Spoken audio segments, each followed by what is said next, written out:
இன்னைக்கு வள்ளிக்கிழங்குல பேன்கேக் எப்படி பண்ணுறதுன்னு பார்க்கலாங்க. இது ரொம்ப ஹெல்த்தியான ரெசிபி. இதோட டேஸ்ட்டும் சூப்பரா இருக்கும். நீங்களும் ட்ரை பண்ணி பாருங்க. இது எப்படி பண்ணுறதுன்னு பார்க்கறதுக்கு முன்னாடி இந்த வீடியோக்கு ஒரு லைக் போட்டுக்கோங்க. அதுக்கு ஒரு பெரிய வள்ளிக்கிழங்க நல்லா வேக வச்சுட்டு இதை நல்லா மசிச்சு எடுத்துக்கலாம். இதை நல்லா மசிச்சிட்ட அப்புறம் இதில் வெல்லம் சேர்த்துக்கலாம்.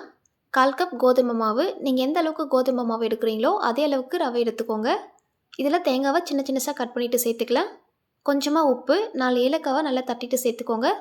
இதுக்கு தேவையான தண்ணி சேர்த்துட்டு இது நல்லா கரைச்சிக்கலாம். தண்ணி கொஞ்சமாக சேர்த்துட்டு இதை இட்லி மாவு மாதிரி நல்லா கெட்டியாக கரைச்சி எடுத்துக்கலாம். இந்த மாதிரி கரைச்சிட்ட அப்புறம் அப்படியே தட்டு போட்டு மூடிட்டு ஒரு 30 நிமிஷம் ரெஸ்ட்டில் விட்டுருங்க. ரவை நல்லா ஊறி வரணும். ரவை நல்லா ஊறிட்டு இந்த மாவு ஸ்மூத்தாக வந்திருக்கு. இப்போ தோசைக்கல்ல கொஞ்சமாக பட்டர் சேர்த்துட்டு பட்டர் உருகுனதும் இந்த மாவத்தில் சேர்த்துக்கலாம். ஸ்டவ்வை மீடியம் ஹீட்டில் வச்சுட்டு வேக வச்சுக்கோங்க.